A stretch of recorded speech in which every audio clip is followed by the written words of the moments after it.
Welcome to Plato's Pod, where we engage in a group discussion on selections from the complete works of Plato, the philosopher and geometer who wrote nearly 2,400 years ago. Today is June 5th, 2022, and I'm your host, James Myers. It is an honor to be here in dialogue with members of the Toronto Philosophy and Calgary Philosophy Meetup groups, and today we warmly welcome participants from the Chicago Philosophy Meetup group who have joined us. Whether you've been with us here before or are here for the first time, whether you have experience with or are new to Plato's works, I encourage you to add your voice to our dialogue. To speak, I'd ask you to use the raise hands feature in Zoom, and I'll call you in order using your first name. As always, I've suggested 3 themes to focus our discussion, which are posted on the shared drive linked to the event notice on meetup.com. As we exchange thoughts on today's reading, I'll briefly summarize and try to connect different perspectives to a common thread of ideas. We can go in any direction the group chooses, but for everyone's benefit, please relate your comments and opinions to Plato's text. After we finish recording in 2 hours, I welcome anyone who wishes to remain online for Plato's Cafe, a casual half-hour discussion on Plato or philosophy in general. So in beginning the last 2 episodes of the second season of Plato's Pod, we turn our attention to what is perhaps Plato's most enigmatic dialogue, the Parmenides. Today we will discuss to 141a. This work contains the most intricately constructed logic on the nature and form of the one that the revered philosopher Parmenides applies in dialogue with the youngest member of his audience, who happens to be named Aristotle, but not the Aristotle who immediately comes to our minds. Before embarking on this logical quest, Parmenides and Xeno engage in a dialogue with their student, the young Socrates. They begin with the question whether things are not many, as Xeno states, or all is one, as Parmenides holds, and whether in fact there is any difference between the 2 perspectives. To train Socrates in the art of establishing the truth of the matter, Parmenides establishes rules to address the question. These rules, necessary for dialectic to identify the first principle, require that not only must we hypothesize if each thing is and examine the consequences of that hypothesis in relation to the thing itself and to the other, but we must also hypothesize if the same thing is not, and do so by employing the same relational analysis. The application of this method of hypothesis and the logical conundrums that it can uncover occupies the majority of Plato's Parmenides. How do we understand the dialogue's opening question and the differences in the words of Xeno and Parmenides? What is the meaning of many and one, bearing in mind that the former is necessarily greater than the latter, and that without one, how would we define many? Is the form of a thing a unity, or is it divisible into parts and so diluted by the things in which it partakes? Is there a multitude of forms, one for each thing that we distinguish? I'll propose that in the first part of today's discussion, we explore the meaning of the one and the many in the passages from 132a to c, from which was born the third man argument, so called by the Aristotle who we do know. Does this passage raise contradictory logic which is never resolved, generating a feedback loop in an infinite regression of self-predication and self-reference, for which no absolute logical truth can ever be established? To render a complicated matter in more easily understood terms, as the visitor from Elia suggested in The Statesman, perhaps we can use an analogy. For analogy, we might consider the circle because, like the sum of all probability and logic, the circle is a unity with no beginning and no end. So when we reach the end of the Parmenides in our next episode in 2 weeks, we can consider its conclusion, which is that if one is not, nothing is. It may seem frustrating that Plato never defined for us precisely what is meant by the one, but the fact that this conclusion should have universal application, as Parmenides asserts after testing hypotheses in varying logical circuits with Aristotle, may make us think about universe itself, especially if we think the universe is everything. So is Parmenides saying that the universe itself, as either something or everything, would not exist if one did not exist? Is he saying that the universe and the one are either mutually dependent or mutually indistinguishable? To answer this, it is important to understand the construction of the universe that Plato described in the Timaeus, and most especially the distinction he drew at 28a between the ever-changing physical realm of becoming that our bodies occupy and perceive with the unreasoning senses, and the invisible, eternal, changeless realm of being that is apprehended only by the mind's faculty of reason. If Plato's point is that the universe is one eternal living thing, and that its many facets are fractional dimensions of one, including us, it may well invite reconsideration of important and very relevant perspectives on science and knowledge for us today, 2,400 years after Plato wrote the Parmenides. For perhaps a modern application of the question that Parmenides and Xeno first raise, We have the present debate over whether the physical universe consists of many independent fundamental particles and forces, or whether it exists as one quantum field in which each quantum is like every other quantum. We know from Newton that physical action and reaction are equal, from Einstein that the universe is geometric, and from Noether that symmetry is the basis of the universal laws of conservation. And yet we have not resolved the question of the operation of the universe at the quantum level. Does observation cause a collapse of the quantum wave function, as the Copenhagen interpretation holds? Or does the moon exist only when we look at it? The question Einstein asked in his challenge. Does everything come to be for a cause, as Plato repeatedly wrote in Parmenides and other dialogues? Or is ours a universe of indeterminism itself without reason? If Parmenides' point is that the non-existence of one would negate universal existence, what does he mean by one? And how is it that many cannot exist before one? So to prepare us to examine the third man argument at 132a to c, I thought I'd put this question out to the group. Do you believe we are part of a multiverse, a collection of many universes, each with its own system of logic, as some theorists hold? Or is there only one universe? What are your reasons? And what, to you, does one mean? So let's share some perspectives, if any of the group would like to start us off. Are there any thoughts on that question? One universe or many universes? Does it get to the heart of the question of the difference between the one and the many? Is this question asking if we think that there's universes beside one another or universes that are existing within the same space, like on comic books? Mm-hmm. Yeah, that's a good question. One beside each other, so like a continuity from one to the other, or multiple universes inside one universe. It's a good question. It's a good question. And what are your thoughts on either of those options?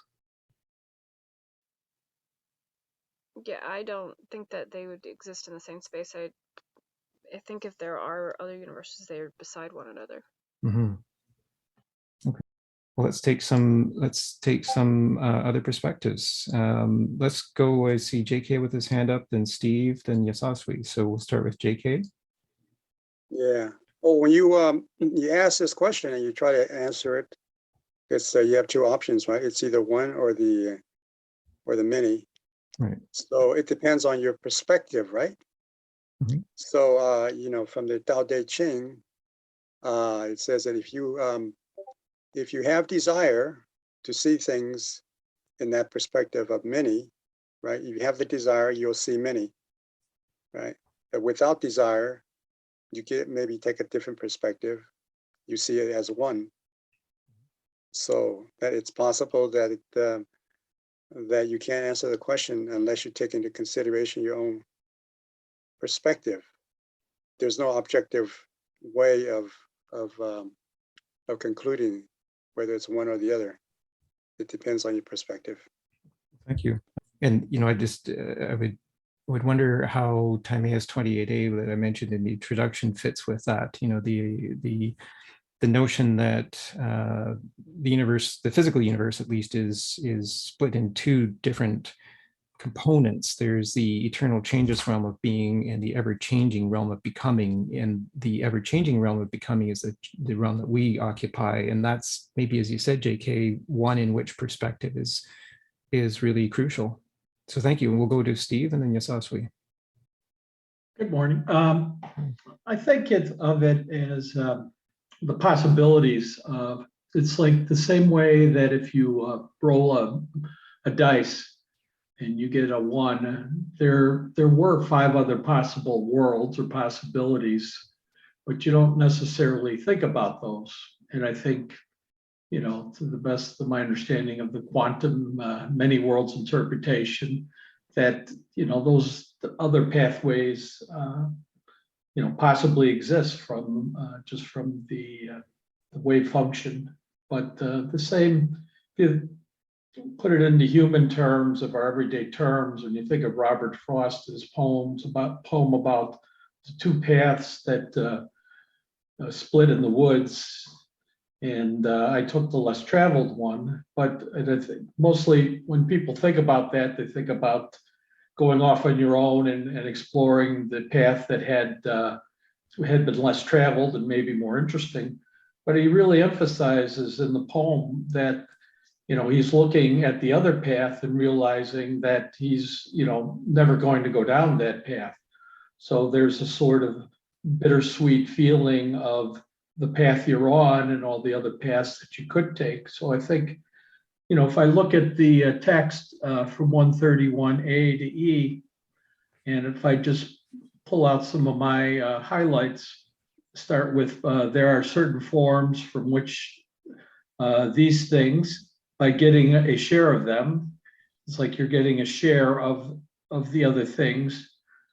And you get a share of likeness by being like, get a part of largeness by being large. Beauty gets a share of beauty, justice and beauty.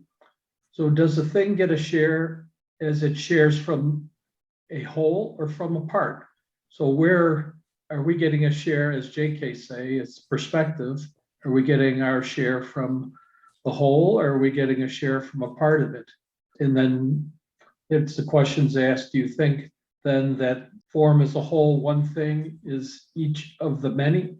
And what is to prevent it from being one? So I think it's, pretty much agreeing in a long-winded way what JK said, that it's from the observer's perspective. Thank you for that. And you introduced a really interesting part near the beginning of the dialogue.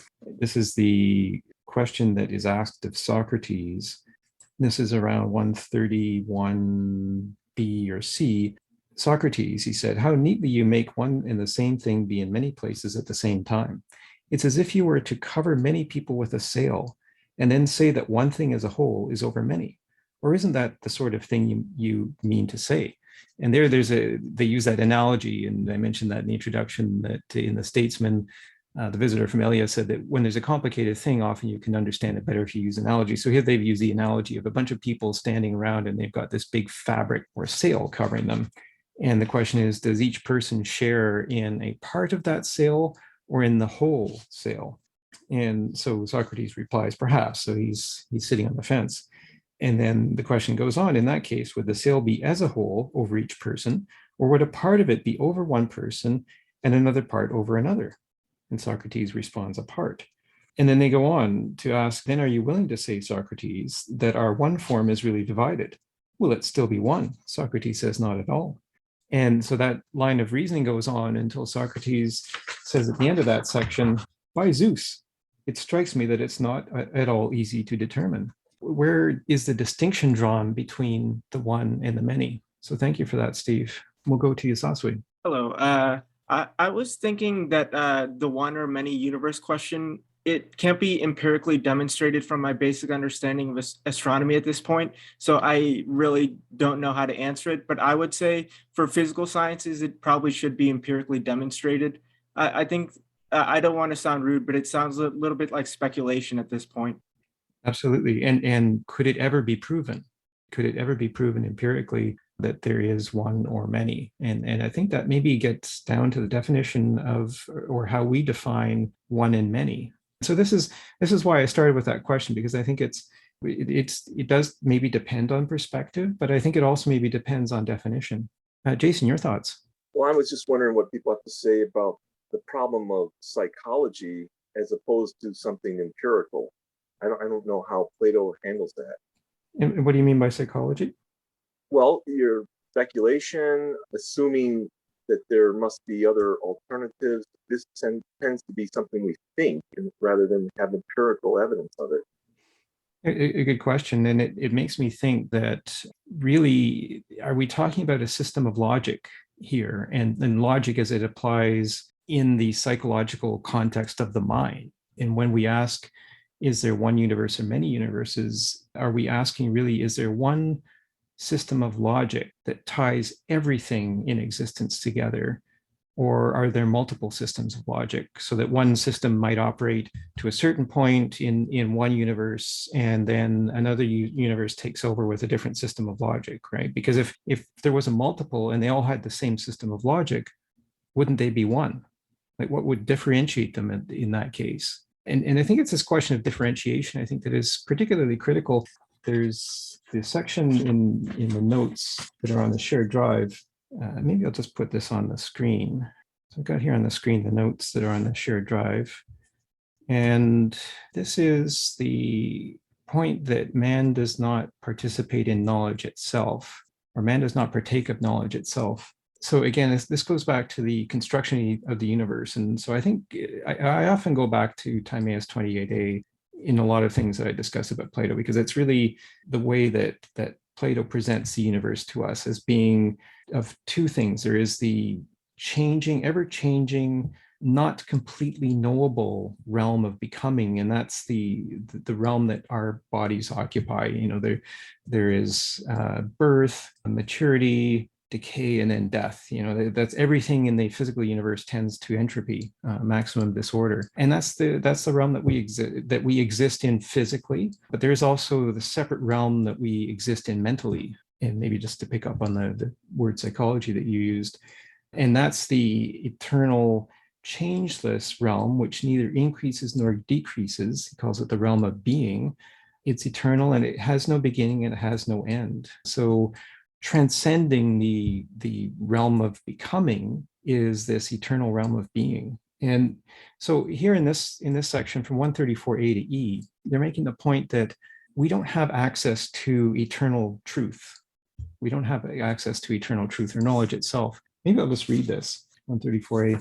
I repeat, forms are what they are of themselves and in relation to themselves, and things that belong to us are, in the same way, what they are in relation to themselves. Do you understand what I mean? And so here, when he says things that belong to us, he's talking about the realm of becoming, and the ever-changing realm of becoming. That's the realm that belongs to us. Certainly, Socrates said, I understand.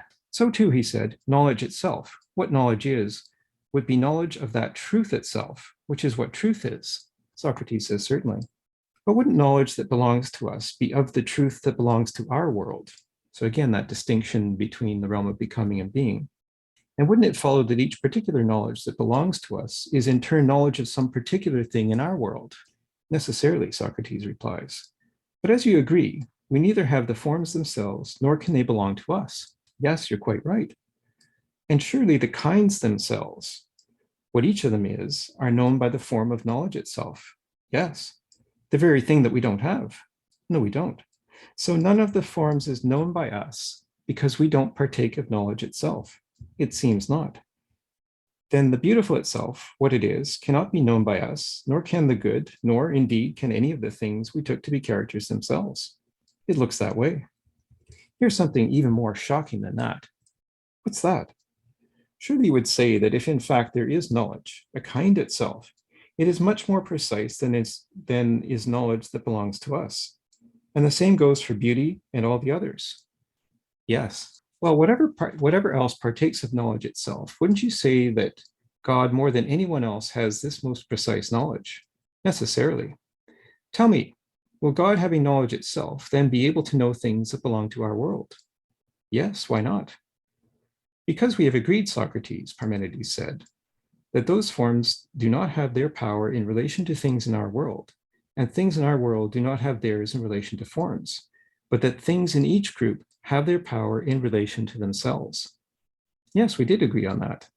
Well then, if this most precise mastery and this most precise knowledge belong to the divine, the gods' mastery would never master us, nor could their knowledge know us or anything that belongs to us. No, just as we do not govern them by our governance and know nothing of the divine by our knowledge, so they in turn are, for the same reason, neither our masters nor, being gods, do they know human affairs. So I thought I'd illustrate or use that to illustrate the imprecision of knowledge in this particular realm that we occupy. I mean, I've talked about it before, the realm in which Heisenberg's uncertainty principle operates. The more you know about the position of something, the less you know about its momentum and vice versa. It's subject to Gödel's incompleteness theorems. There's a lot of things that maybe we can never know. And so maybe it does become a question, as JK introduced the idea of perspective.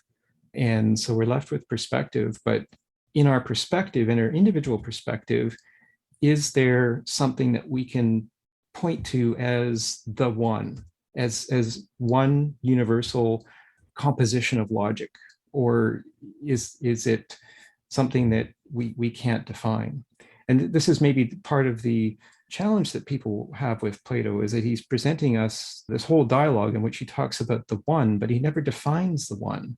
What's the mystery about it? Why doesn't he define it? Why doesn't he tell us what the one is that he's talking about? So we'll go to Yasaswi. I was going to take the form of beauty as an example. I Mhm. think does Plato take it as axiomatic that there is a form of beauty and it's well defined, or could beauty be different for each individual? He does say a number of times, I think, that there is a form of beauty, but I don't think he ever says that it's absolutely defined. So to answer your question, I would say it's something that's relative based on perspective. Does that make sense? Yes, it does. I'm probably Yeah. misunderstanding the concept of form then. Okay, well, and that's a good question. What is the concept of form? So there's actually an interesting thing in the translation. So I've used the translations from the Plato Complete Works collections I have throughout this series. There's an interesting point that the translator of this particular version that I'm using, Mary Louise Gill, raises in her footnote number 6. She says that in this dialogue, there are 3 references to form. So she says, in this dialogue, Plato uses 3 different abstract expressions to specify these entities, 2 of which occur in the early part of the dialogue, and one later used later in the dialogue. And she says, one of the translations of form is the word kind, which I take to mean some form of species. If you have the form of human, there are maybe different species of humans. How do you define different species of human? Well, historically, there was the Neanderthals, and then the Denisovans have been more recently discovered. They've been held to be different species, but where do you draw the dividing line between one kind and another kind? Is it really that distinct? And I think we're finding that that's a lot more blurred than we thought it was. So there's the idea of kind, and then there's the use of the word character, which is also, you can translate form as character. And character I take to mean the kind of qualities that make something that we can name. So if we use the name human, human has particular characters. Human can think, human can act, human eats. There's all of these characters of human that you can use. And then she says, then the same translation translates as form. So you've got kind, character, and form, and they're used in kind of different senses throughout this dialogue. So, as you said, what is form? Is it really, do you really need those 3 different concepts to work together to have form? And there's one point where Socrates asks, is form a pattern that is set down in the universe from the outset? Is it kind of like a template? Are we living in some sort of projection of a template? And that's maybe a question that modern science is really testing and approaching. So Steve, your thoughts? If you could go to a little further where it starts the third man argument. Yes. The third man argument arises from the following. Yeah, there it is. Yeah. I suppose you think each form, that's one of the abstract expressions that you just quoted as one of the definitions. If you think each form is one of the following ground, whether some number of things seems to you to be large, perhaps there seems to be one character, which is again another expression of that abstract form. The same as you look at them, and from that you can see that one is large. So here it seems that we're using self-reference in order to define the form. This is one of the ways that the forms can be defined. You can define it as one over many, self-prediction, or a non-identity by showing the differentiation. And then it goes on, what about the large itself and the other large things? If you look at them all in the same way with the mind's eye, again, won't some one thing appear large, by which all things appear large? It seems so. Again, this is the use of self-reference. So I think the beginning part of this third man argument is a demonstration of self-reference as they're using different definitions of forms, just try to explain what it is. So it's explaining itself by defining itself. Thank you for that observation. And that's really where I think that we can dive into this discussion today is, in what you just read, Steve, the first paragraph there, you think each form is one on the following ground. When some number of things seem to you to be large, perhaps there seems to be one character, the same as you look at them all, and from that you conclude the largest one. So in that case, Parmenides is saying, well, do you look at individual items or the parts of the whole, and do you see that all of the parts have some sort of correspondence to the whole? So you're looking first at the parts and then at the whole. So looking first at the parts, can you conclude that the parts are large? And then he says, well, what about the large itself? And in other words, what is the whole of the large? If you look at them all in the same way with the mind's eye, again, won't some one thing appear large by which all these appear large? So in other words, do you look first at the form of the large or the definition of the large? And having that definition in mind, then do you look at the individual parts and say, well, okay, that part is part of that overall form of large. And it's a really interesting mental exercise. When you say that something is large, by what have you judged that that thing is large? I think it's a real logical challenge. So, just thinking of numbers, the number 1 is a small number compared to the number 100 or to the number 1 million or billion. It's a small number. But compared to the fraction of 1 millionth, it's a large thing. So how do you, in that continuum, how do you define what is large? To me, I'm seeing in Parmenides a real kind of diving into the logic of the way that we think and the logic of the way we discern things. It makes me think of the dialogue, the Theaetetus, in which the whole debate was whether man is the measure of all things. When we make a discernment that something is large, is that discernment correct? Or is there always other perspectives? And again, that word perspective that JK started with. So JK, we'll go to you, your thoughts. We talk about these things being small and large, aren't they within the realm of how man, being the measure of all things, is not taken into account as being a finite being, perhaps, with a finite logic. So you'd have to take into consideration the option that there's an infinite, right, perspective, perhaps, that we don't, we can't maybe even grasp. So that, large and small, those are within a kind of like this finite logic, right? So is there a kind of a way of thinking about it in terms of an infinite logic, or logic that takes into consideration the infinitude of what the one and the many are? Perhaps that's a different perspective, maybe. I like the way you put that, and I like the way you put the question, is if man's logic is not finite, can we access the perspective of infinite logic? And can we think of what an infinite logic is? And that's where I said in the introduction, maybe by thinking of analogy, we can maybe wrestle with that question. And that's where I was suggesting the analogy of a circle. And I have a little drawing I can put on the screen, or I can do a little screen drawing, maybe to show one possible conception of this. So definitely, well, thank you for raising that question. Is our logic infinite? I think everybody would agree not. And so then how do we somehow grasp the infinite logic? And does that have to do with the way the soul is divided between reason, appetite, and spirit, as we heard in Plato's Republic? So it's a good question. We'll go to Yasaswi and then to Jose. So my personal thought is that large can exist without reference to another object. So the object you're talking about that's large, the concept of large or the form of large wouldn't be possible. Let's say there was only one object in the universe, then it wouldn't be large or small. It would just, the concept of large wouldn't exist at that point. And then what if there are 3 objects in the universe? Are we able to measure large at that point? Yes, we would be able to, but then you could add a fourth object, and the first three there would be another concept of large. It would keep shifting. Right. Keep shifting. I like the way you put that.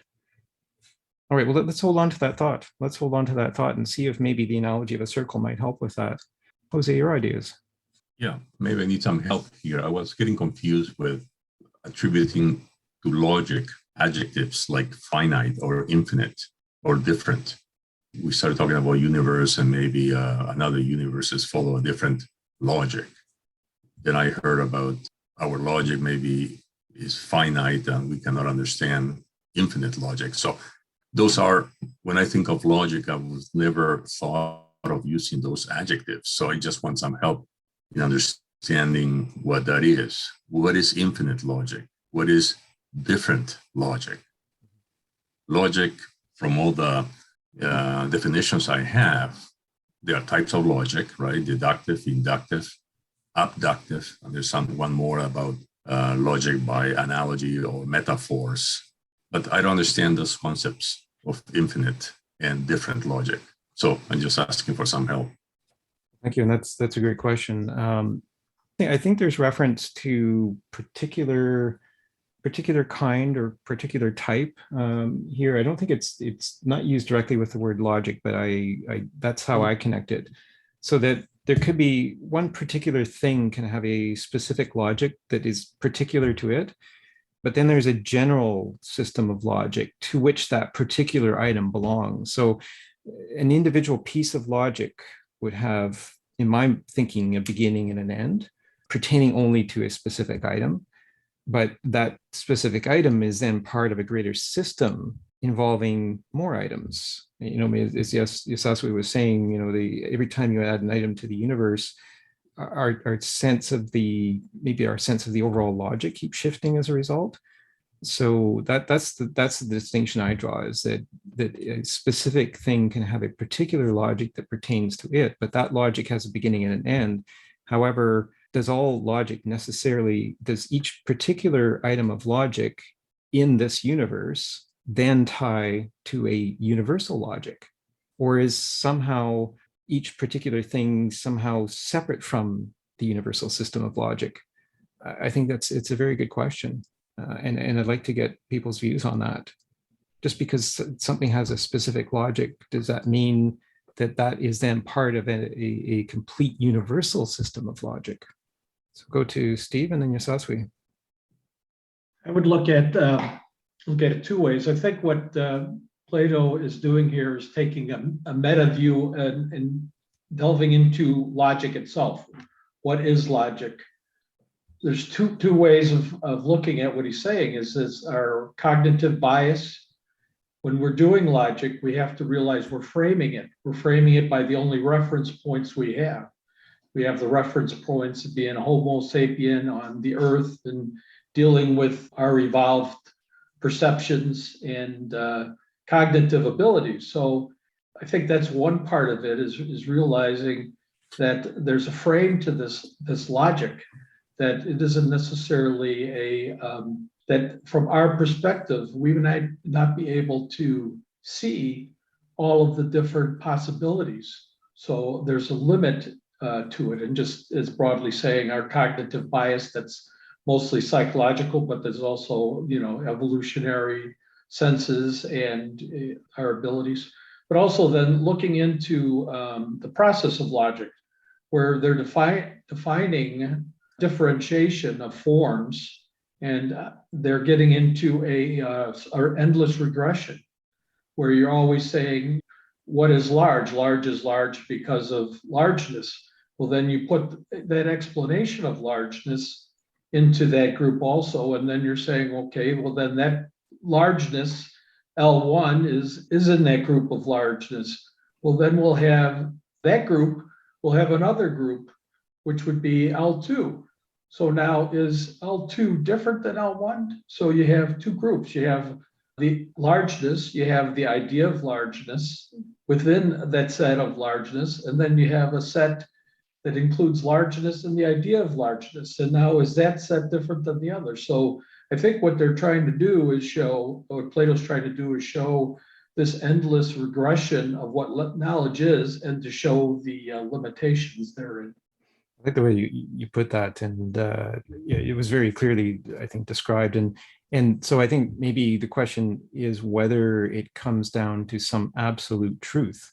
And certainly in that part that I read about knowledge, it seems to imply that there can be an absolute knowledge, but it's just not accessible to us for reasons that you stated, cognitive bias, or even just, the whole process of maturing and gaining knowledge over time. There's the time factor in there that we won't get to today, but the beginning of the next session, we'll touch upon time and that role in the whole process. But none of us is born with perfect knowledge, so it's something that accretes over time and we never reach an end to it. So, and again, I think that distinction at timing is 28a, that realm of being that is inaccessible to us, but is maybe like that sail in the analogy that Parmenides uses with Socrates, is that sail is over all of us. And maybe that sail is an analogy for logic. I don't know, just a thought to put out there. So we'll go to Yosaswi and then to Jose. I want to go back to your point about particular logic, James. Mhm. I thought, are you speaking of an individual deduction or inductive reasoning argument?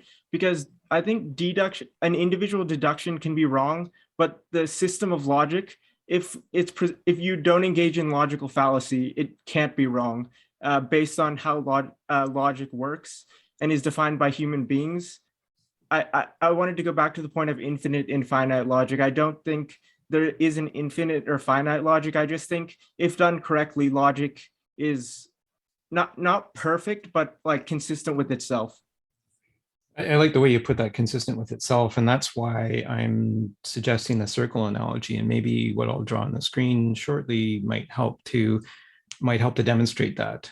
Is not, in my view, or at least the way I see it from the way I read Plato, is that logic is not linear. It doesn't have a beginning and an end point. It goes round and around.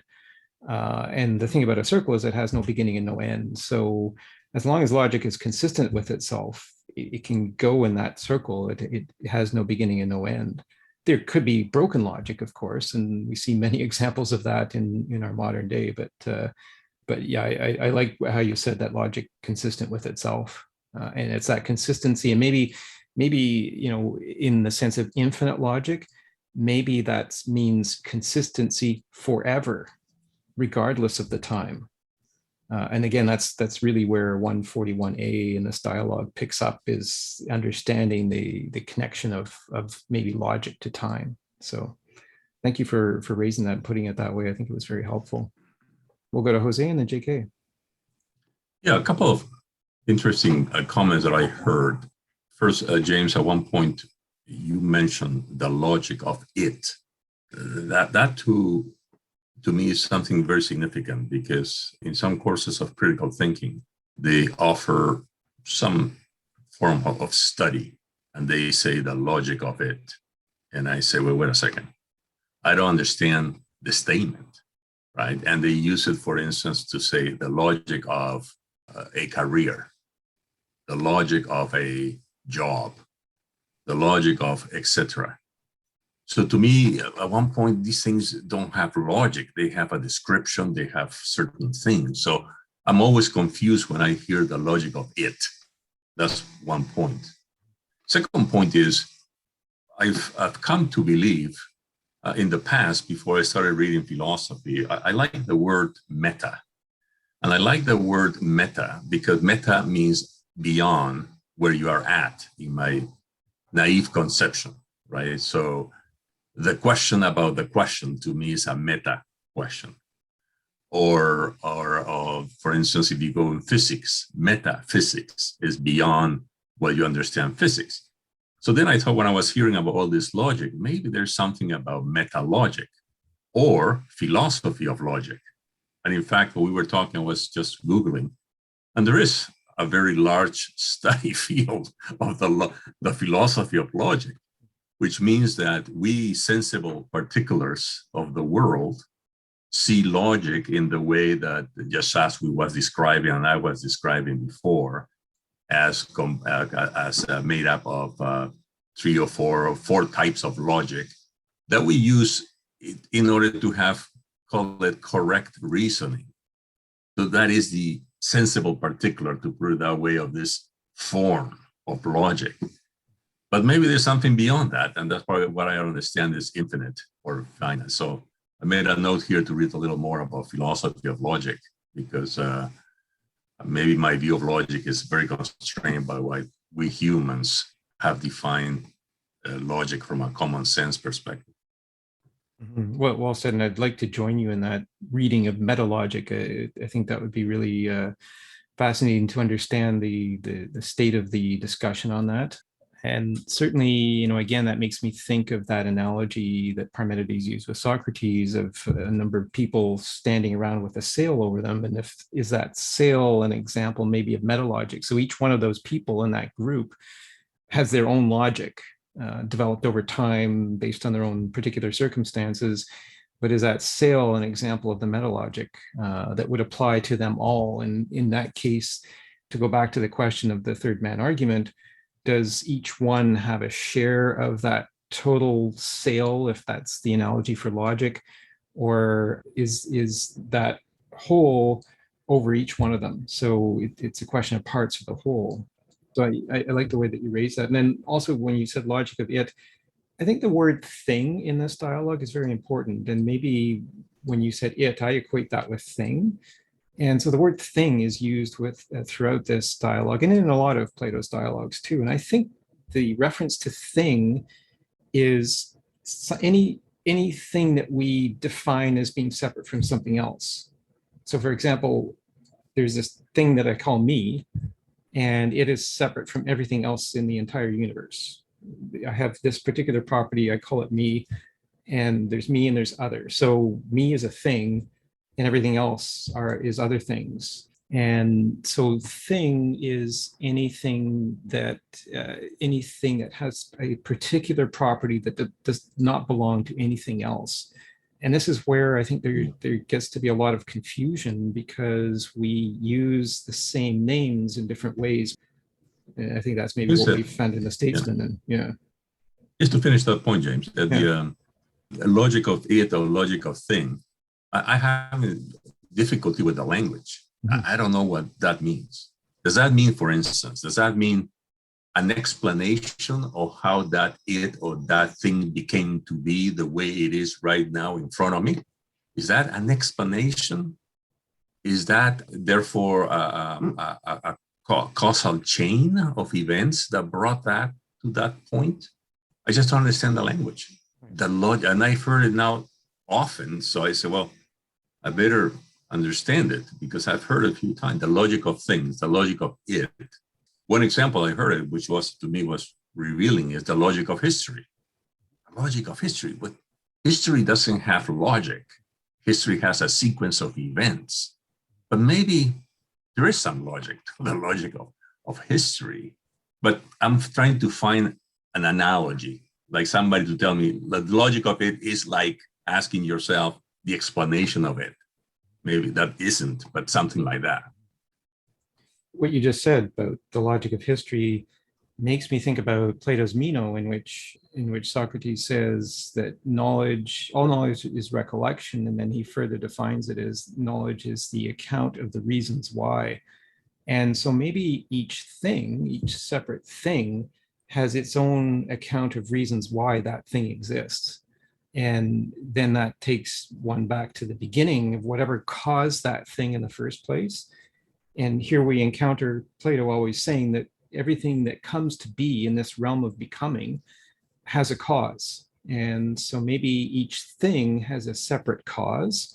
But as you say, the language gets very complicated because we all use different terms in different forms of language to explain what we're trying to say. And so, and that's a huge theme, of course, throughout Plato. I mean, in Phaedrus, in many dialogues, as I was saying, the Statesman too, when the visitor Familia says, we use this term democracy as if it's one thing, when in fact it is, in fact, many things, but each one of us uses that term in a different way. So what are we really referring to? What is the thing that we're referring to? And I think that's maybe where the whole psychological context of this comes about in our mode of thinking.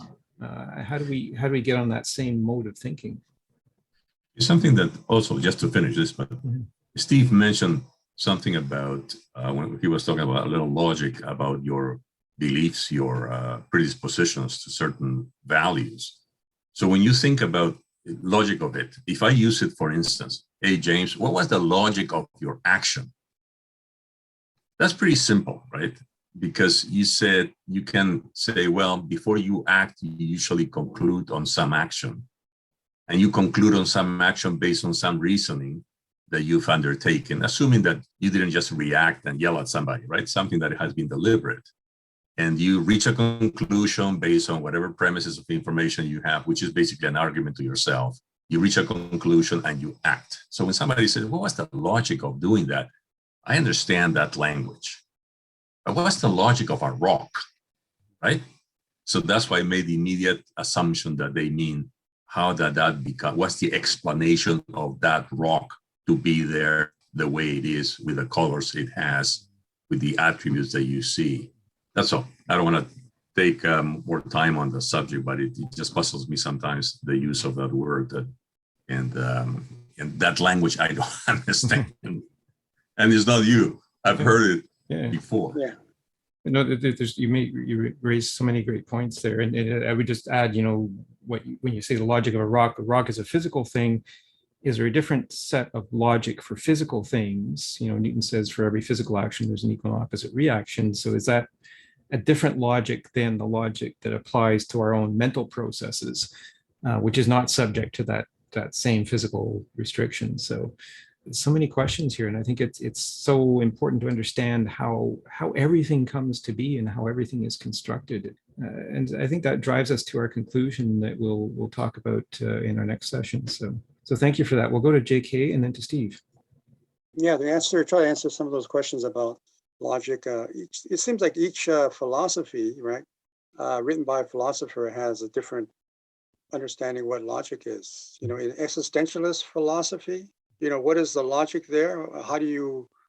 They have a logic for explaining what freedom is, existential freedom. So it's not, someone acts. You ask them why they do that.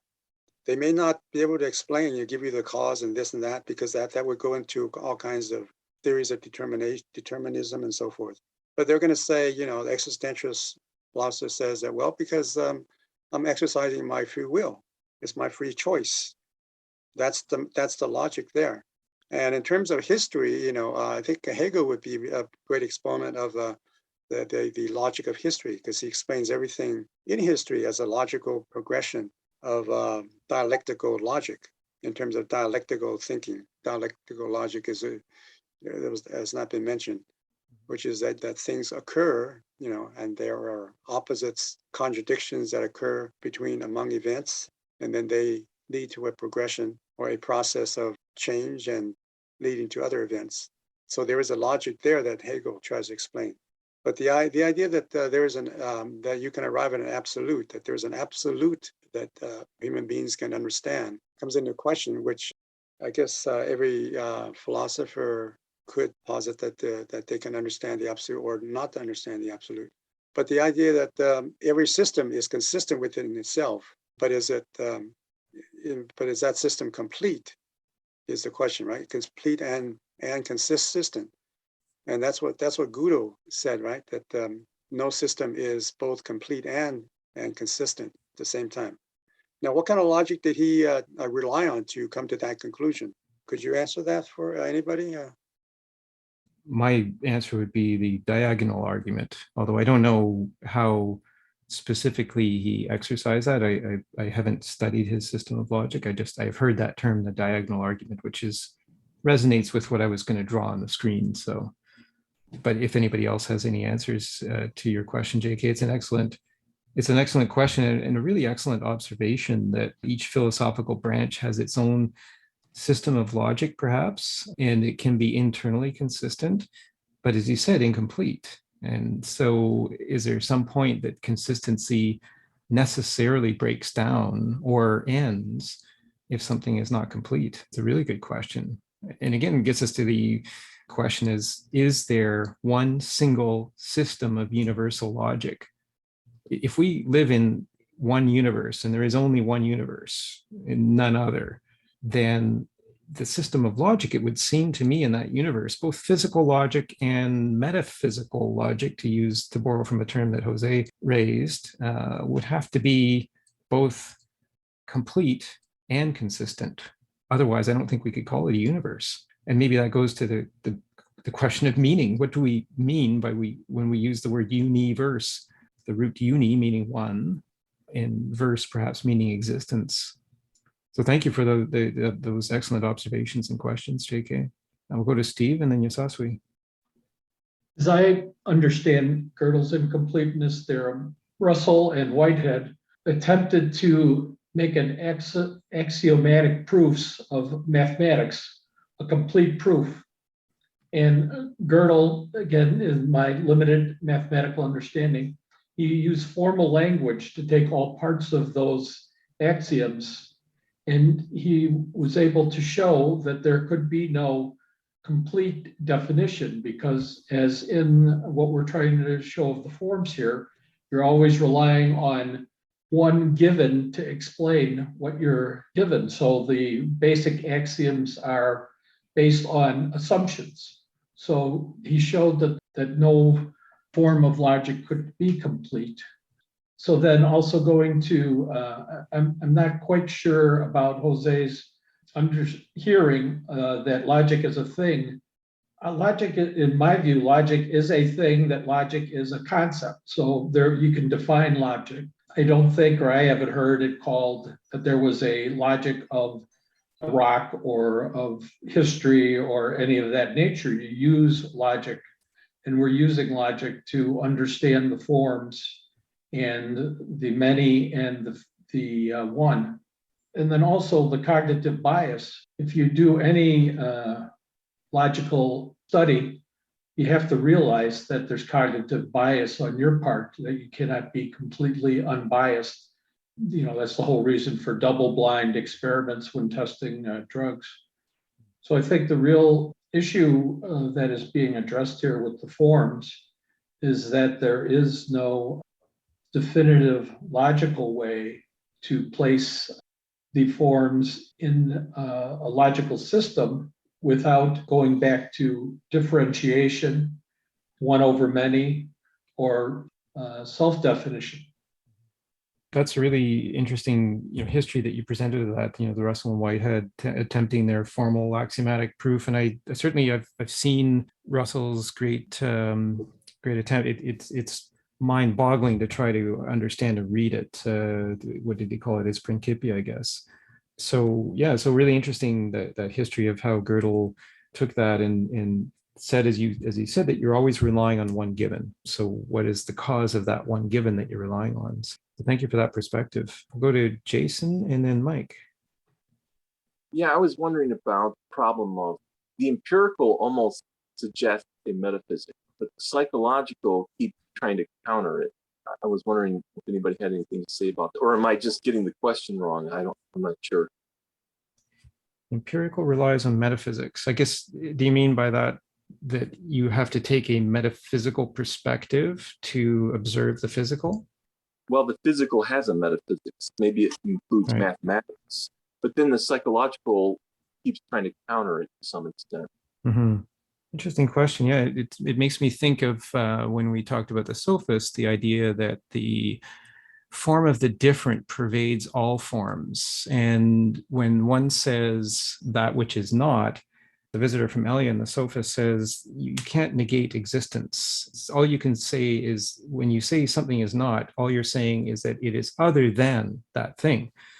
And from that perspective, maybe that's the metaphysical. So you have the thing, and then the thing and that which is around the thing is the different. It is something other than the thing. So if you think of the thing maybe as being inside a circle, everything outside that circle is something other than the thing. And maybe that's I'm picturing it in my mind as maybe metaphysical in the sense of what you were talking about. The thing is inside a container, and then everything outside that container is something different. So we can explore that question. I really like that visual image. Anyway, it works for me. So we'll go to Mike and then Yasaswi.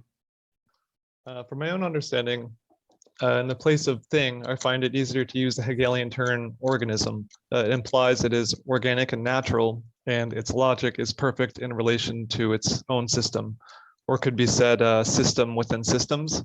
And as far as we know as humans, we can only see parts to the certain systems with different perspectives or lenses, but not all at the same time. We cannot see the one system of systems collectively. Thanks.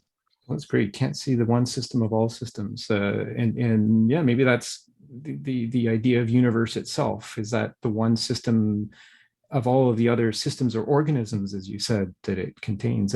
That's maybe a really helpful way of thinking of thing as organism. I find it helpful in the sense that an organism has its own beginning and end, its own method of operation, its own particular characteristics. So that word is perhaps really helpful, because the word thing we use so widely now. You can hear the word and it has such a wide variety of meanings that maybe that's really too confusing, and organism really helps to narrow it down. So thank you. We'll go to Yasaswi and then Matthew. Oh, Matthew, did you want to go first? Okay, if it's possible. Regarding the perspective of a universe that exists in the same place, because we don't have an evidence till now about parallel universes as a physical world. So I will keep this as an open discussion. And I will go exactly to the example that you gave now, the last one, or the idea that you cannot negate the existence. And you are just saying like there is a thing that is observable to us, which is the physics, and there is something like that is within, or something like the meta part of this. From this point, I would like to show an example in the physical world. For example, the Newtonian physics that happened previously, a couple of 100 years before, and the quantum physics that we are in the era of it now, or through it. Those are 2 points in time. In each one, we have a logical set about understanding the laws of nature, for example. And if I want to relate or to say that these are consistent with something within, at that time, the same example or the same idea that you gave us, James, now, that is, you cannot negate existence. It's true in the time of Newton, and it's true in the time now for being now. And if we consider that this timeline for now, it's going in one direction to infinity, as if we are saying, we are agreeing that there is within something that we cannot tell in an absolute way. It keeps revealing to us some rules or sets that we name them logic, that is evolving with all time. So we proved in a way that cannot negate the existence, but we proved also that we cannot acquire or grasp the infinite logic, or even we cannot name it as an infinite logic, that thing that is the meta thing. But at least we have something consistent with it, even if we don't know it. As if there is a way of induction here that makes us think, or that makes us grow or go in time, or something like this. I don't know if this example is clear, or it helps here in understanding what you said about we cannot negate the existence. Well said. Thank you. I think that really did make me think, especially when you said induction, kind of tied it together. I think of induction as going from the limits into the source. And I like the way that you said that knowledge evolves over time, but it never reaches the absolute end. And so as it's evolving, you've always got this sort of boundary of logic or boundary of knowledge, I guess, but you can always induce from that boundary the source of the logic and knowledge. And I think maybe that's the point about dialectic that Parmenides is making with Socrates. We can't destroy dialectic. We can't destroy the ability to find the first source or the original cause. And so I think that's an important point. So thank you. And I think that you really put that in a way that I think is really understandable. So I think that really helps. So we'll go to Yasaswi and then Jose. Sure. So at one point, they come to the conclusion, Plato and Xeno and Parmenides, that if one of Plato's arguments, I can't find the Stephanus number right now, is true, then God would not have any knowledge of the human realm, and the humans would not have any knowledge of the forms, right? So I think the main takeaway is you have to relinquish some of your constraints if you want to participate in a certain logical system. So if you believe in God and you want to take Plato's argument at face value, then they're mutually exclusive. You can't have both if Plato's argument is logically consistent. If you don't believe in God, then you can take Plato's argument. What I'm trying to get at is if you have too many constraints, then it's hard to realize any truth. I think the way you said that, and certainly one has to free the mind, I guess, to explore all possible avenues. And I think that's the really powerful point that Parmenides makes with Socrates. They agree that this process of hypothesis has to work both ways. One can't just hypothesize from what one thinks is the start to what one thinks is the end. One has to go back as well. And I have up on the screen that point that you said about God. I found that point about God was really actually really empowering. He's not negating God in this point. He's just saying that God is in that eternal realm of being, which has no direct correspondence with this realm of becoming that we occupy. So one can't be in that realm of being and be pulling the strings in the realm of becoming, which is, I think, a way that a lot of people portray God as being our master. And really here, Plato through Parmenides is saying that God isn't our master. God might be the creator, but we are the masters. And it's through use of knowledge and logic that we have to master ourselves. I find that really actually very empowering. And as you said, to do that, one has to relinquish constraints. We can't think that we know everything. There are people who go around thinking that they know everything. And if we think that we know everything, that's a constraint, because then that obviates all sorts of other paths that we could go down. So I think that was a really powerful way of saying that. Jose? Usually in these sessions, I try to have one or two takeaways. And one of them, let me just narrate something to you. And it's going to sound like an argument for pursuing further this philosophy of logic. Let me tell you how it goes. Somebody asked me a long time ago, why are you into philosophy now? And I said, well, the best way to describe it is I'm into philosophy because I want to understand the degree of incompleteness of my knowledge. And then that resulted because of some observations. One of them I remember, somebody mentioned Newton. When Isaac Newton was asked something about if he considers himself a great physicist or a physicist, he said, I'm not a physicist. He said, I'm a philosopher of the natural sciences. Now think about that, right? Everybody focused after that on what he systematized, whatever you call it, the gravity, the force equals mass times acceleration, I think. I don't remember. Right. So everybody focused from that point on what he was able to systematize. But not many people thought about, okay, what are all the other things from his philosophy of the natural sciences that he was not able to systematize? Because all sciences, I heard that claim, it seems to make sense, start with philosophy.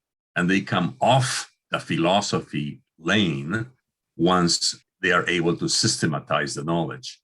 And it drops. Yeah, it drops down to humanity, to put it that way.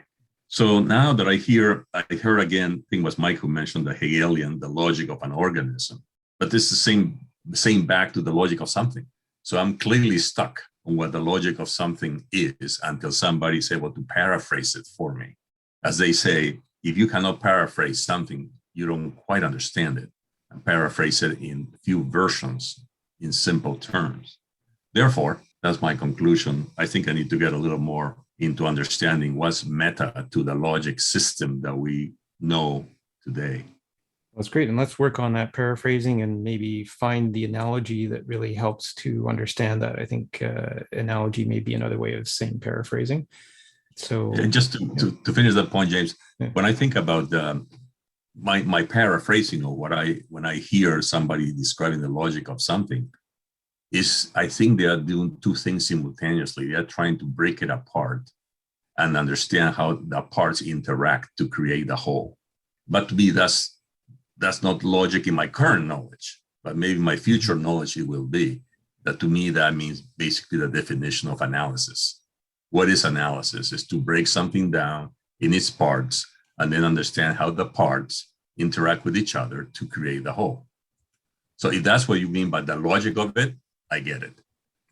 Well, that's great. And the the example of Newton systematizing things, I think maybe that comes to the question of first principle. Can you actually systematize the first principle? Or is the first principle just simply something that has to be found through dialectic? And there's actually a great section, it's in the second part of Parmenides that we'll cover next time, about principles and whether something that has multiple principles is incomplete, I think is the implication that you always need to find the first principle. So principles are something that come in order. And so that's something that maybe we can consider as we go into the second part of Parmenides in our next session. So we'll go to Jason and then Steve and JK. Yes, I find this conversation very interesting because I'm thinking the concept of truth. We're saying we can't know everything. So how do you have this concept of truth if we can't know what we're working with empirically? Well, that's a great question. And it means that we are living with uncertainty, right? We are living in a physical universe that's subject to Heisenberg's uncertainty principle.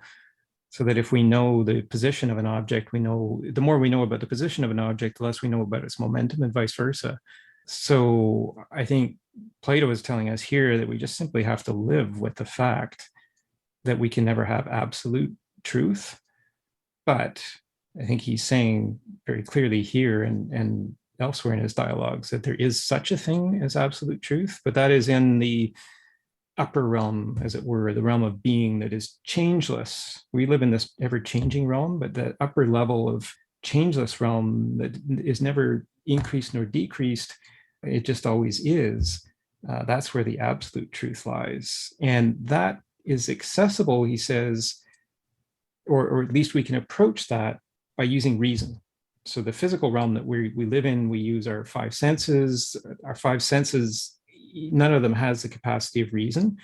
Reason is in the mind, and that's where we put together this information from the five senses and somehow try to define the truth of it.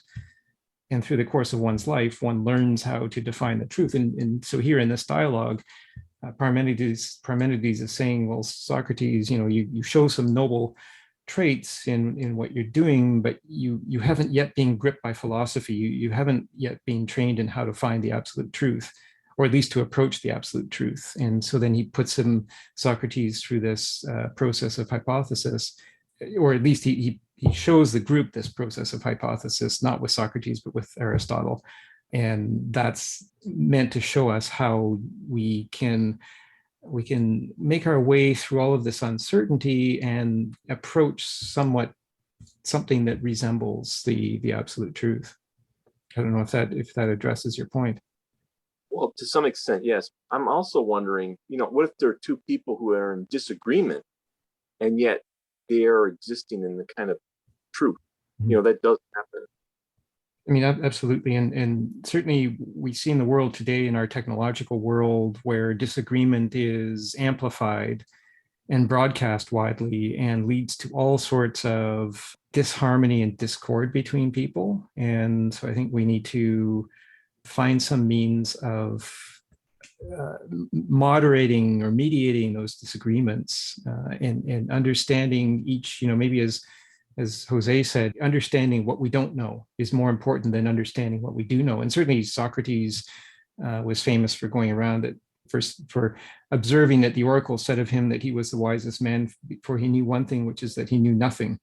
And so maybe if we were more free to admit that we didn't know things and less concerned about proclaiming what we do know, we would get into a better position of harmony. And maybe that's part of the relinquishing of constraints that Yasaswi mentioned earlier, this constraint that we know, maybe that's actually a constraint and we have to relinquish that and admit that we don't know, or that we know only part, but we don't know the whole.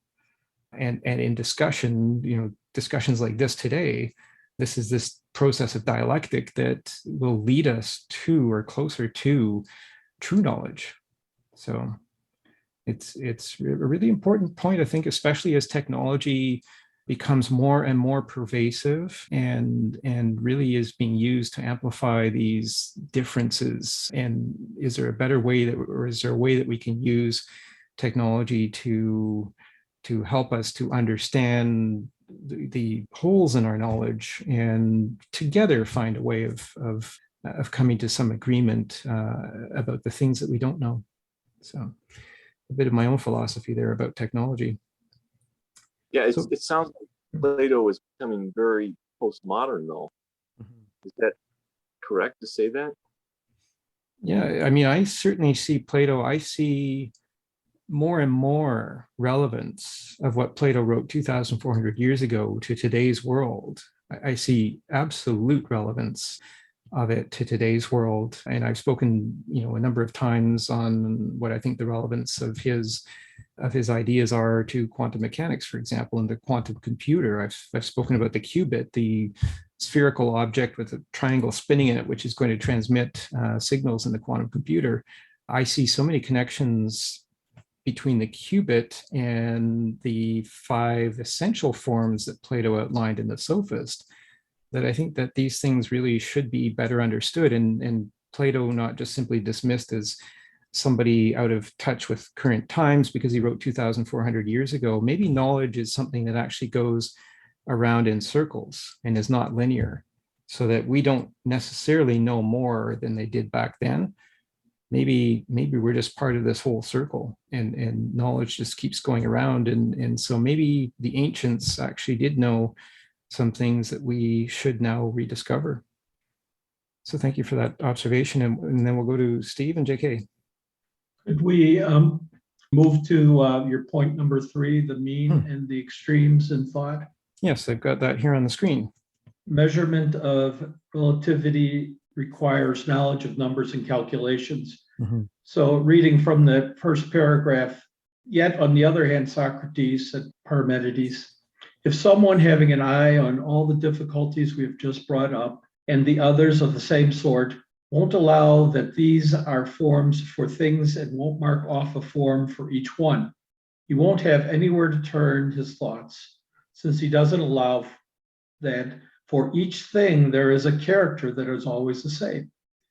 In this way, he will destroy the power of dialectic entirely. And your footnote is the power of dialectic is that which identifies the first principle. So the dialectic is creating the observing of differences or borders. You identify what is by pointing out the differences. And if you have complete sameness, then there's no information at all. You have to have some differentiation in order for us to gain any information. If I skip down to the next paragraph that starts with Socrates, that I'll go to the last sentence after footnote.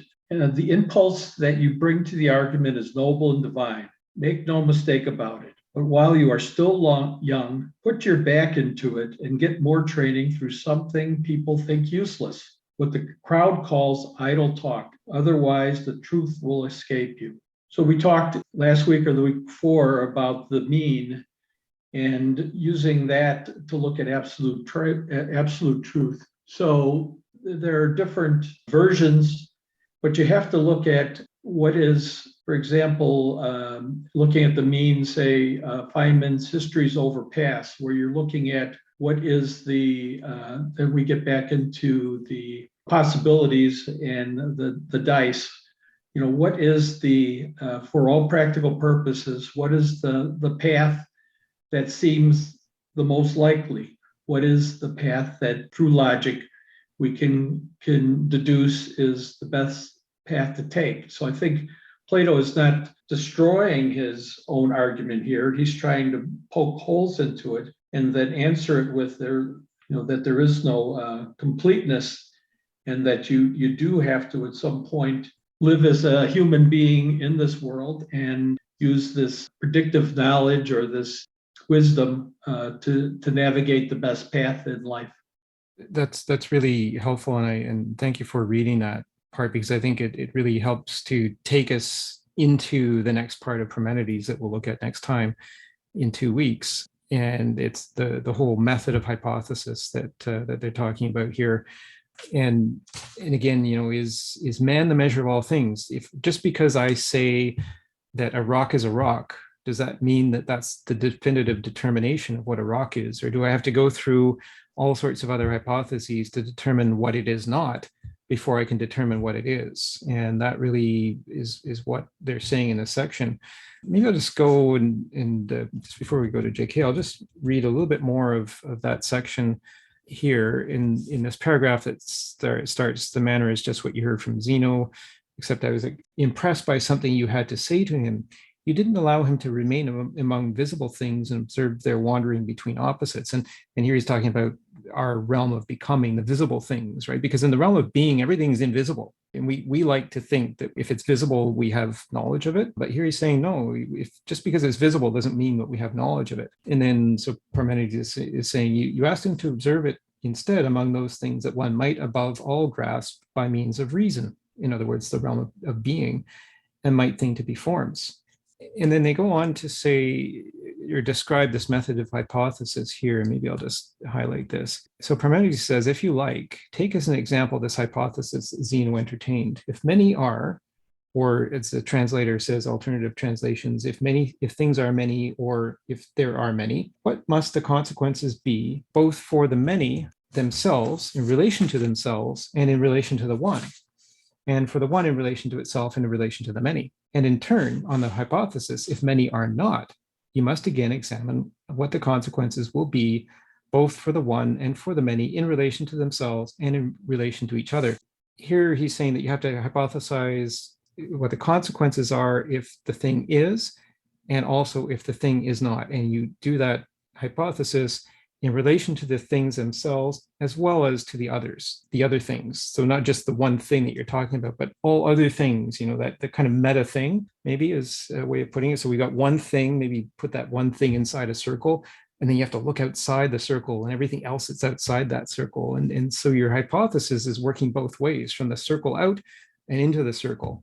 And maybe that's both deduction and induction, maybe, if we use some terms of logic. And I'm not an expert on terminology in that sense, but I wanted to highlight this system of hypothesis that they're talking about here, because they go on to use that for really the majority of the dialogue. They work through the logic using these hypothesizing back and forth, is versus is not, and looking both at the thing and other things. So thank you for raising that. We'll go to JK. Yeah, I can appreciate the complications of this logic of that reason relies on to understand the one universe. But that means that it has to relegate the world of becoming as an illusion, right? So you're relying on this kind of reason to determine that there's more truth in that than in the empirical experience that you have in the world of becoming. So there probably should be some kind of balance, and perhaps you can also begin with the world of becoming and arrive at that metaphysics of reason, rather than to begin the other way around. So I want to read a quote from Goethe, who was a naturalistic scientist and who studied the natural world of plants and animals, and seems to imply that he understood the whole based on his research and his philosophical reasoning. So he says that love of truth shows itself in this, that a man knows how to find and value the good in everything. So it kind of implies that he understands the truth as a whole, and based on that, he's able to, at the same time, value everything within that whole. So the parts are essential for making up what the whole is. And it seems like Parmenides' argument is one-sided. It's just relying on the logic of the invisible, that there is this one, and that is the truth, and has to relegate the world of becoming as an illusion. So maybe there's a kind of balance, or there's a kind of uncertainty as to which is illusion and which is reality, which is truth. And so it seems like Goethe's understanding of truth is more balanced. and acknowledges perhaps the uncertainty. But I think for me that quote is relevant here. I like that, and thank you. It's the idea of illusion makes me think of the allegory of the cave in the Republic, and not knowing what we don't know, and the prisoner in the cave not knowing that there's the men on the parapet shining those images on the wall, and he thinks they're a reality. And so maybe this is a case of finding that balance, as you say, of understanding what is just temporary and what is permanent, and finding that balance. If we find the balance halfway between illusion and permanent reality, maybe that point of balance is actually some sort of absolute to attain, in between those two extremes, the extreme of illusion and the extreme of eternal being. The halfway point maybe is the absolute key point to understand. So it's actually a very good point that you raise about balance.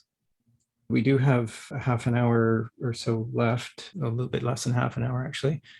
And I thought here I wanted to do this little screen drawing, and it may be of help. And it's the circle and its relation maybe to this infinite regress, the third man argument in 132, and how we might picture that, and how we might picture form, kind, and character, those three translations of the word that are used variously throughout this dialogue, as the translator noted. So I'll just start with the large, and I'll start with beginning of the large and the end of the large. So I'll just call this large. So it's just a line. It's just a line. I've drawn a line with 2 points, one at the beginning, one at the end, and I'll just label that B and E. So beginning and end. So that is an example of what I think is one particular piece of logic. The large has these characters, and all the characters are the same. So I just am drawing these little points on the line, because Euclid defined a line as just consisting of a series of points, and all the points have the same characters. So these points are parts of large. They all have the same character of large. And so we could say that large in this context goes from beginning to end. But what's before large? I'm just going to put a 0, and I'll put a 0 at the end. So before large is not large. So I'll define not large as being 0, and at the end of large, again, there's not large. So what is there before large? Well, maybe that's small. And what is there at the end of large? Well, maybe that's larger. So that would be a particular example of large, but that's not large itself. And so the question is, what is large itself? And here's where I draw a vertical line and a horizontal line, and I join them.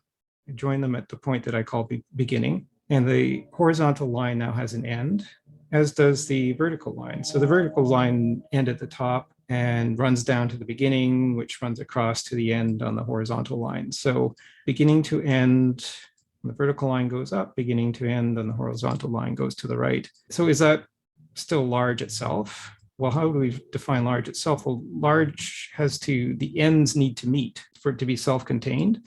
We talked about logic being self-contained, and so that's where I might draw a triangle. So I've got a right angle triangle now. So the ends meet, and there's a beginning, and in here, inside the triangle, is the large. So it's self-contained, except that the large still depends on this beginning. This beginning isn't connected to anything. It's connected to two ends. But what is it that causes the beginning? And so I draw a question as to the cause of the beginning. We know the ends connect. And we know inside this triangle, the beginning and two ends is the large. But that leaves the question of what is the cause of the beginning. And so in this idea of infinite regress, when he says that there's another large that emerges beside this large, well, I thought of the square. And so I just drew another triangle opposed to the first one. And you've got a square. And you've got a square with the diagonal, which connects the large contained in that triangle, in that first triangle. But then you've got the other triangle that's now opposed to it. And you've got now two triangles creating a square, sharing the same diagonal. And it further gets complicated if you define each side of the first triangle as 1. And then the hypotenuse, the diagonal, is the square root of 2, or 1 plus 1 as I write it. And that's irrational, incommensurable. And then so that's maybe the infinite regress, because then you could start doing this Again, just continue drawing on the diagonal, continue drawing squares, and the diagonal continues to extend out like that and out like that up to infinity. And so maybe that's if it helps to think of analogies by way of diagram, that's the way I was thinking of that third man argument. This infinite regress is that you would just go along the diagonal. You would define something as large, or a collection of things as large, but that doesn't explain what is not large. And so then that concept of large can go on forever. But then what if you drew 4 triangles and you connected them in this way? So you still have a square, and then you draw a circle around it like this. So you've got a square contained inside a circle. And we know that the ratio of the circumference to the diameter is pi. And so we now have pi plus pi equals circle. And inside, we've got these 4 triangles. So could we say in here that if this is the large itself inside the square, bounded by 2 pi, which is incommensurable. And the thing about pi is that the ratio of circumference to diameter goes on forever. There's no end to the ratio of circumference to diameter. And that's what I was thinking about in terms of the logic of self-consistent logic, as somebody mentioned earlier. You would have in here an example of self-consistent logic contained inside the circle. You would have the large itself contained in the square, and then the square is circumscribed by the circle, and there would be no end to it. You could spin the square around inside the circle, and the logic would never end. And then the question is then, how would you extend this logic from one circle, which just describes the large, into all other forms of, or all other specific instances of logic?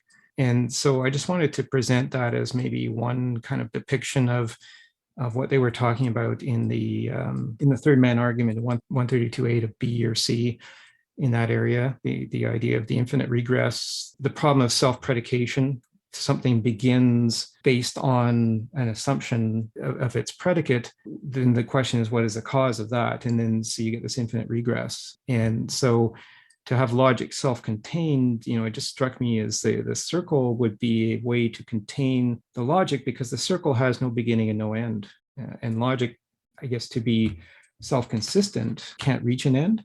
At least an overall system of logic, like the logic of a particular thing can reach an end, but an overall system of logic would have to be continuous. So I just, I put that out there, this drawing that I have, just to ask whether this is helpful. Is there any other presentations that you think might be helpful or useful? Does this make sense to help summarize what we've talked about in terms of logic and in terms of the one and the many? Because that's the other thing, that we started off with the definition of one and many.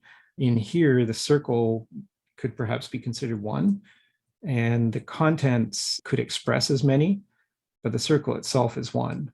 So you've got an expression contained within the circle, but the circle itself is one. So just trying to demonstrate by way of analogy and using a drawing. And just, does anybody have any thoughts about that, or any other kind of analogies that they think would be helpful to summarize what we've discussed today? Or any other points that you can see going forward as we go to that conclusion in the next session, conclusion that they reach, that if one is not, nothing is. If one is not, nothing is. That sounds like a pretty universal conclusion. Nothing is, if one is not. And so maybe we'll just look at it this way. How do you define one? Maybe there's many different ways to define one. I think unity is maybe one definition of one. Is there any other definitions that you think might apply from what we've been discussing today? So when Parmenides says one is not, nothing is, when he says one, what is he referring to? Any thoughts?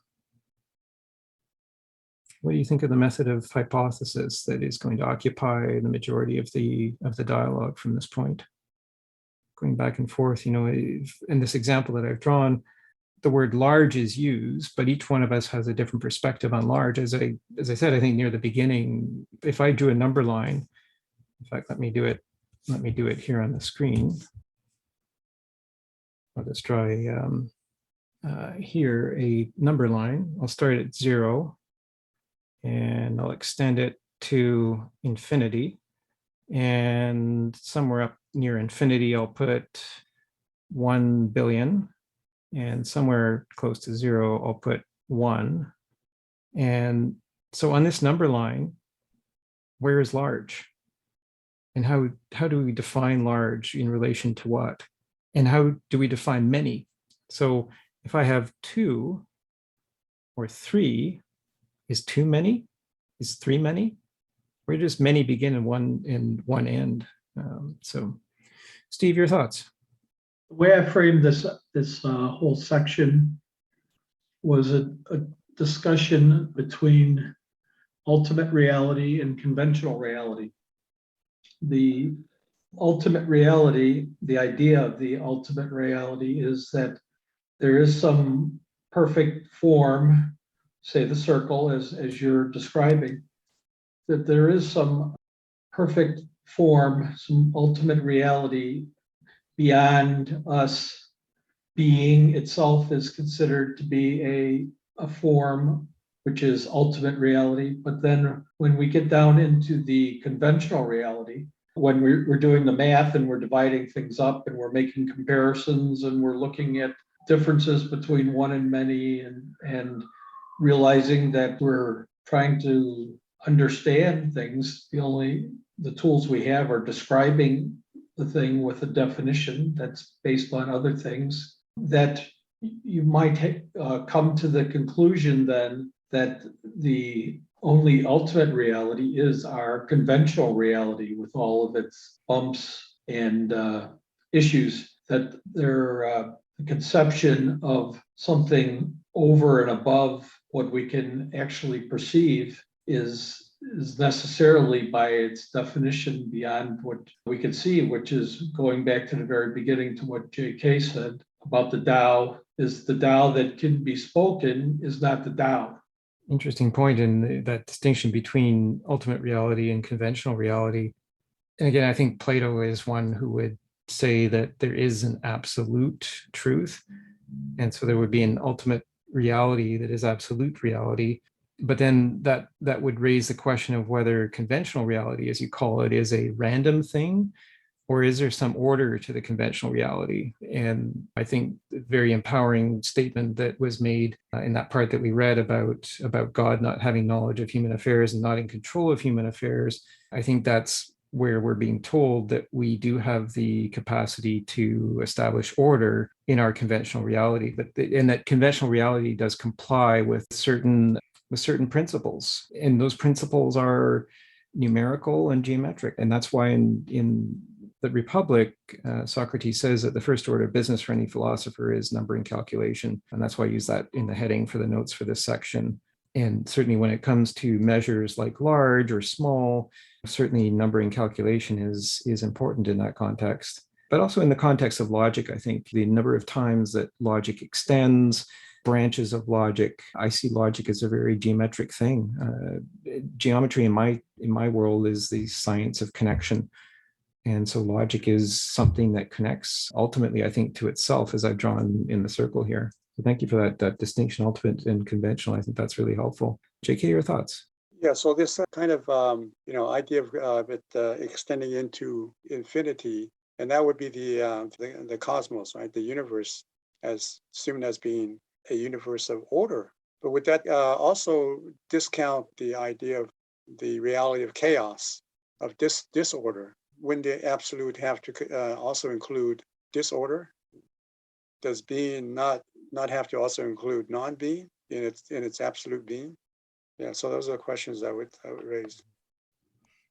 Yeah, and thank you for those. I would say the question of being and non-being, I would subscribe to what the visitor familia said in the Sophist, is that non-being is unthinkable. Actually, the visitor quotes Parmenides in the Sophist as saying the idea of non-existence is unthinkable. What is thinkable is that when we say something is not, we don't mean to negate existence by saying that. We're saying that something is different. So, and that's when the visitor made the statement that the form of the different pervades all other forms. And it's the different that causes these distinctions in our world of becoming. If there were no difference, then we would just simply be living in a static universe. We don't live in a static universe. We live in a universe of differences. And so our task as philosophers is to understand the sources and the order of those differences. And I think that to the extent we understand the order of the differences, we understand also the logic of the principles by which it works. So I think when you use the word chaos is often used these days in a very negative context, but as you said, it really just means disorder. But I would say not disorder in the sense of randomness, disorder that accords to certain principles, the principles that govern order. And so one can go from order at one end of an extreme and disorder on the other end, but they're both extremes of the same thing. And so it's a spectrum. It's not that disorder negates existence or anything like that. I don't know if that context helps, but that's what I thought about based on what you said. Maybe ask that one question again. What is the definition of many? And this number line that I drew here on the bottom of the screen, I've got 0. 0 is nothing. I've got 1, and then I've got 2. So is 2? Do we define 2 as many, or is 3 many? Do we define 2 as not many, not so many? 3 is more many.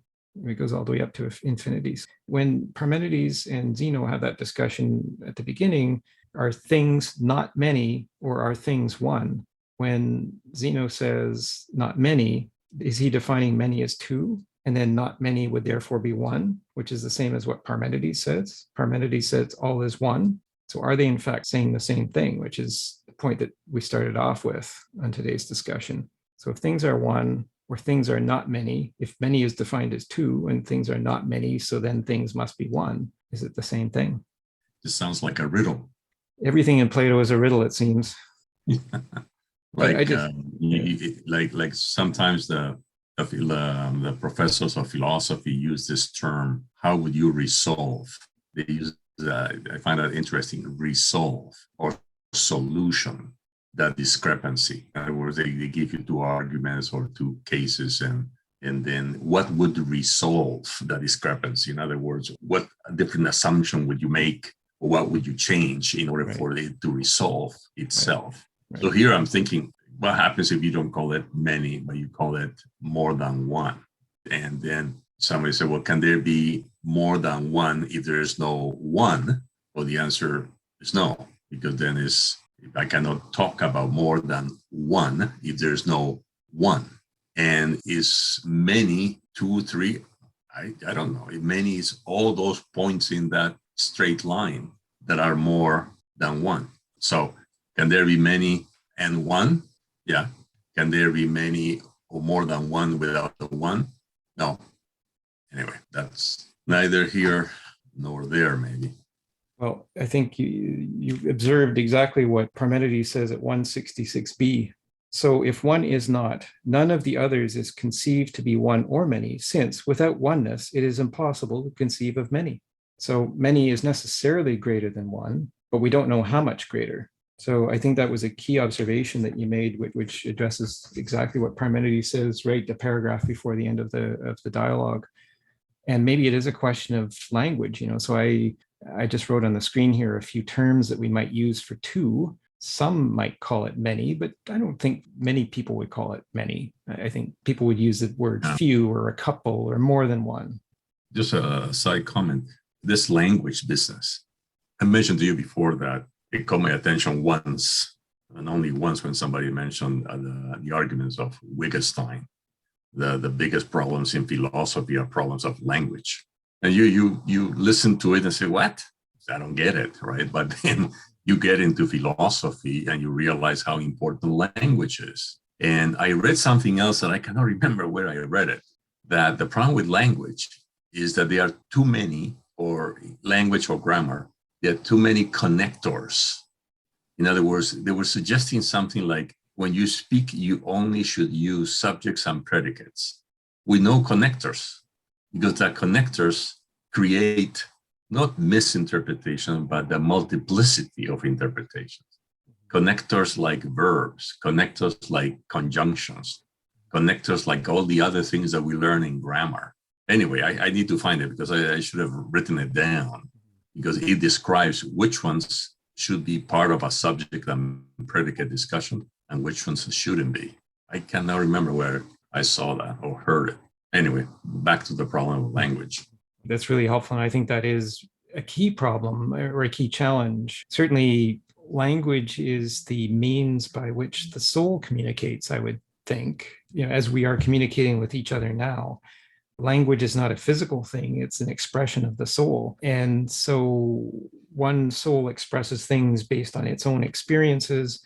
Other souls express and understand things based on their own experiences. And somehow we have to find a common ground of language. And I think that's really a theme that is pervasive throughout Plato, is that we really have to understand what is meant. And so what is meant by one, what is meant by many. Before we can get into a raging debate about it, we have to talk about definition. And that's where this all gets very challenging. And there's a part at the beginning where Parmenides says to young Socrates, he says, you have no inkling of the difficulty you are about to get into. I love that. No inkling. Like, really, this is almost infinitely deep. When you ask yourself the question, what quantifies the many? You come up with numbers, right? And then you think about numbers have no meaning in themselves unless they are attached to something. If I say 20, the first question I'm going to get asked, 20 what? Because 20 doesn't mean anything. So then if you think about that, then you have to think about what the number is attached to. And then, okay, fine, you attach it to something, 20 chairs. And then is that more than 15 chairs? No, is that more than 15? You will ask me again, 15 what? 15 chairs. Identical chairs? Identical chairs. Sameness? Same. Then you can say, well, yeah, there are many of the same kind. So if you don't have the same kind to which you are assigning the numbers, you cannot complete the thought of many. Because if I say to you what 20 footballs is more than 10 chairs, can I say that? That's improper, right? That's not intelligible. Well, but I think what you just said just comes back to the original question that I asked about the number of universes. If there are multiple universes, it is a multiple of something, right? And therefore, what is it a multiple of? So if we say there are 2 universes or 10 billion universes, 10 billion of what? And that gets back to the first principle. And I think that's the point that Plato's trying to make, is that dialectic gets us to that first principle that we're talking about. So thank you for that. So it implies limits. Limits, exactly. Right? When you say, well, there's more than one universe. Okay. So before we go into the second universe, what are the limits of this one? Yeah, exactly. And what establishes the limits? Why are those limits there? So it's fascinating. I think science is really, we're getting so good at explaining how things happen. And I think that's the role of philosophy, is now to step in and say, well, why is it happening? And I think that's the real power of philosophy. It's not just idle talk, as Parmenides mentions in this dialogue. It's not just idle talk. Well, we're running out of time. We'll just maybe end with Jason, final comment from you, your thoughts. Yeah, I was wondering about the problem of numbers. I mean, yes, we are relying on empirical observation to verify math, but the logic that involves math is prior to us. Even if we didn't exist, math is already has the logic that's been established. Good observation. Yeah, it's not that we are inventing math, it's that we're discovering it, right? And so the logic is there to start off with. It's almost as if the logic is embedded in the universe, right? I can hypothesize, and maybe Sure. I don't have an argument, but that's the point of a hypothesis, that maybe you need to develop one. But I truly believe that the language of the truth is mathematics. And the reason why I say that, few observations, I remember listening to some professor talking about the history of philosophy. When he was talking about the era of Pythagoras, he made an interesting comment. He said, of course, right now we use mathematics for this, for that, gravity, force, friction, whatever. And those were developed as a consequence of trying to systematize some thought. But there's also a lot of mathematics that exists that we don't know what it explains. So that I thought it was fascinating. So that means mathematics can actually tell me how incomplete my knowledge is. because it will show me a lot of equations, behaviors, right? Because that's what mathematics is, functions that work, but I don't know what they apply to. And it's not because they don't apply to nothing. It's just because I know nothing about what they apply to. That's because knowledge is not truth. It's not truth. No, it's not. Right. At least in our realm of becoming. Right. Yeah. And I really like that discussion, and what you raised in Jose's response. It's not that we're inventing mathematics, we're finding out what it relates to. And I think that's very much what you said, Jose, about the language is mathematics. That was Galileo's observation, that the language of the universe is written in mathematics and geometry. And one has to understand that language. And certainly that's, I think, what Einstein helped to prove, is that his field equations certainly demonstrate that the universe is both mathematical and geometric. And so this is what we need to understand. And this is where I think natural philosophy needs to come into play. And philosophy is not just some sort of esoteric discussion about things that don't really pertain to science, but I think really the philosophy of nature itself is something that it could be very, very powerfully applied today. And I think that's where there is great relevance to what Plato has written.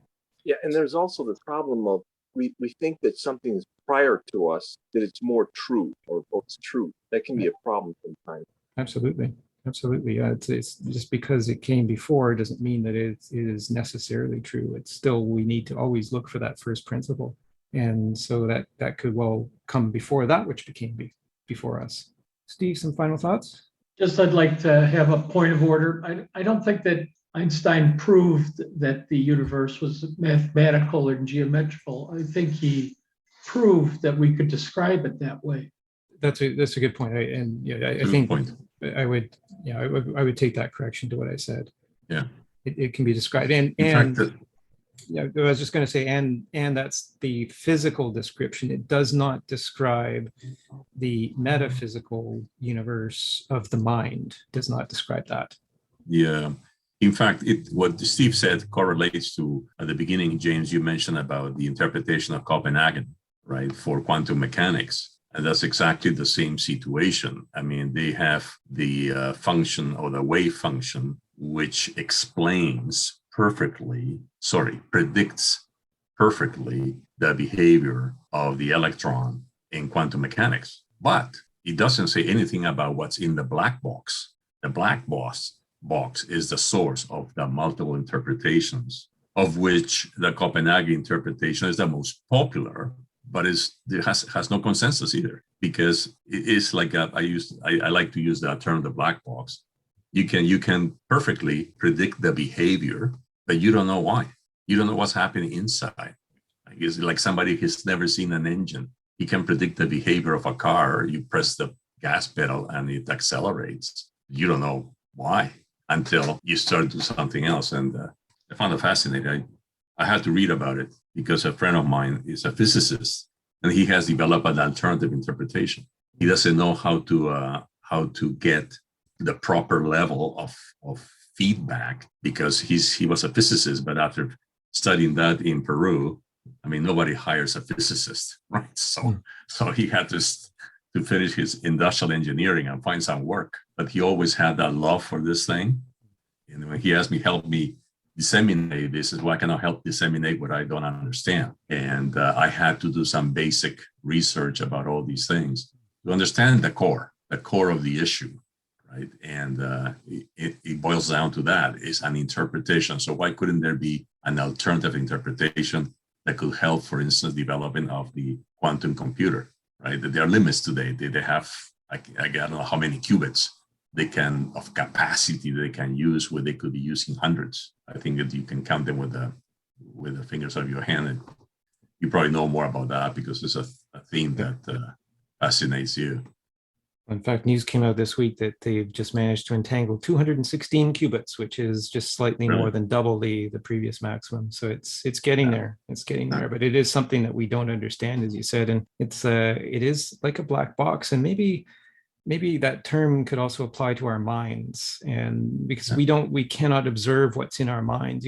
How can you observe yourself? As somebody said in the first season, every time I observe myself, I change myself. So that always sticks in my mind, that the observer effect in quantum mechanics is not understood. And that is where I think the benefit of philosophy is that it helps us to understand our own effect on things. So yeah, I mean, how do you understand with your mind the parts of your mind that are outside your mind? Yeah, exactly. Divide your mind in two: the mind you know, yeah, and the mind you don't know. And then you get into an infinite regress and the third man argument, perhaps. So, well, on that note, yeah. On that note, I was assuming we are on the final section, so I apologize for that digression. No worries. On that note, it's actually a very good discussion. So I'd like to wind up today's session with thanks very much to everybody who joined, including the new people who joined. I do hope to see everybody back in 2 weeks when we'll finish season 2 of Plato's Pod with the remainder of Parmenides going from 141a. I will post notes, which will, I think, focus the discussion on a few things, because we won't have a chance to really cover Parmenides in all of the detail that it deserves. But I do want to try to hit on some points that I think really relate a lot to a lot of the dialogues that we've already discussed. And I think it's maybe a good way of summarizing things. And then certainly in season 3, which will start in September, we can continue looking at some of the themes in Parmenides. So again, thank you to all for attending, and hope to see you in 2 weeks. I will end the recording now, but those who wish to stay online for Plato's Cafe, which is a casual, unrecorded half-hour discussion on what we've just talked about, or Plato, or any part of Plato or philosophy in general, you're more than welcome to stay online for that. So thanks again to everybody, and I hope to see you in 2 weeks.